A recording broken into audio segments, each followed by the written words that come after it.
நிலாவை காண இன்றைக்கி 8 9 மணிக்குள்ளே வந்துடும். இன்றைக்கி பௌர்ணமியில்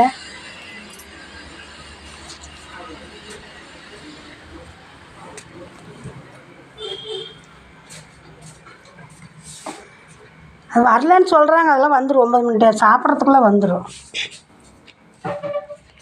வணக்கம் மக்களே, இன்றைக்கி சித்ரா பௌர்ணமி. இன்றைக்கெல்லாம் நம்ம வாசலில் தான் உட்காந்து சாப்பிடுவோம். சின்ன பிள்ளையிலே எங்கள் அவ்வாலாம், நாங்கள் சின்ன பிள்ளைங்களா இருக்கும்போது அவ்வாலாம் வெளியே தான் நிலா வெளிச்சத்தில் உட்கார வச்சு தான் எங்களுக்கெல்லாம் ஒரு குண்டாவில் சாதம் குழம்பெல்லாம் போட்டு ஊற்றி எல்லாத்தையும் கட்டிலெல்லாம் உட்கார விட மாட்டார். கட்டில் நிலக்கட்டில் போட்டு தான் சின்ன பிள்ளைங்களே நிலக்கட்டில் தான் உட்காரணும்பாங்க. உயரமாலாம் போட்டு உட்காரக்கூடாதும்பாங்க எங்கள் அவ்வாலாம்.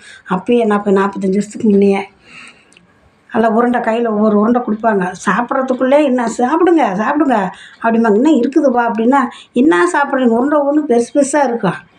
இப்படி இதெல்லாம் மறக்கவே முடியல. ஆசையாக இருக்குது இதெல்லாம். இன்னைக்கு காண சித்ரா பௌர்ணமின்னு இது காண நிலவு காண அதில் வந்துடும். மணி 9 மணிக்குள்ளே வந்துடும். எல்லாம் பலகார பச்சடியோடு சாப்பிட்ணுங்கிறது இல்லை. நம்ம வீட்டில் இருக்கிறத நம்ம வெளியே மொட்டை மாடி இருக்கிறவங்க மேலே போய் உட்காந்து சாப்பிட்லாம். மேலேயே போகணுங்க, நம்ம வாசலில் உட்காந்து சாப்பிட்லாம். அந்த தெய்வத்தோடு உட்காந்து இன்றைக்கெல்லாம் சாப்பிட்ற மாதிரி. தெய்வம்லாம் அவங்க குழந்தைங்களுக்கு சாதம் ஊட்டுவாங்கன்னு சொல்லுவாங்க. பெரியவங்க அவ்வாலாம் சொல்லியிருக்காங்க. அது மாதிரி குழந்தைங்களுக்கெல்லாம் சொல்லிக் கொடுங்க. எடுத்து சலுப்படாத வெளியே வச்சு எல்லாம் ஒன்றா உட்காந்து சாப்பிடுங்க. இதில் என்ன, தெய்வத்தோடு உட்காந்து நம்ம சாப்பிட்ற மாதிரி. சரிங்க மக்களே, நான் ஏதோ செய்யணும். மத்தியானம் சமைச்சது சாம்பார் இருக்குது. அவர் சாப்பிட மாட்டார். அவருக்கு ஏதாவது டிஃபன் செய்யணும்.